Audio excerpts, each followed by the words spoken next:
I think it's fascinating that if you look at the last 10 years of American political life, you see all of the things you were just describing. You also see the election of the first black president, this event which clearly many people who ultimately voted for or at some point were sympathetic to Donald Trump during 2016 also voted for Barack Obama in 2008. But what does that say about where we're going beyond 2016? Because certainly you had Donald Trump representing a group of very disaffected voters, reaching back to law and order and racial tropes. You had Bernie Sanders representing a group of younger, disenchanted, worried, but not so much racially divided voters, but concerned about income inequality. Even Gary Johnson, the libertarian, economically similar in some respects to a Donald Trump, but missing some of the racial dimensions. But what would you, looking back at history, I know you're not a crystal ball, yeah. But yeah, where do you imagine all of this heading? Is it a sustained period of struggle between those forces, or something else? Yeah. Well, the long view in some ways is reassuring because you have a healthy sense of how nasty elections have gotten in the past, and we soldiered through. The long view also reminds us that the parties can be durable.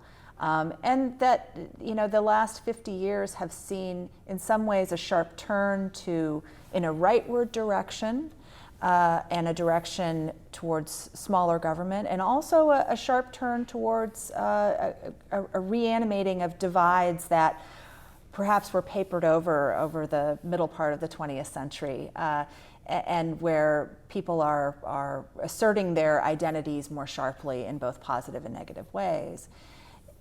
You also, at the same time, and the election of Barack Obama is a proof point of this, as is the nomination of Hillary Clinton as the first female nominee of a major party in 2016, that there is this growing social liberalism and a growing acceptance, particularly when you're looking at younger people and their attitudes about race, their attitudes about gender and sexuality, which are, regardless of the background and the political background of these younger people, seems to be quite different from their elders.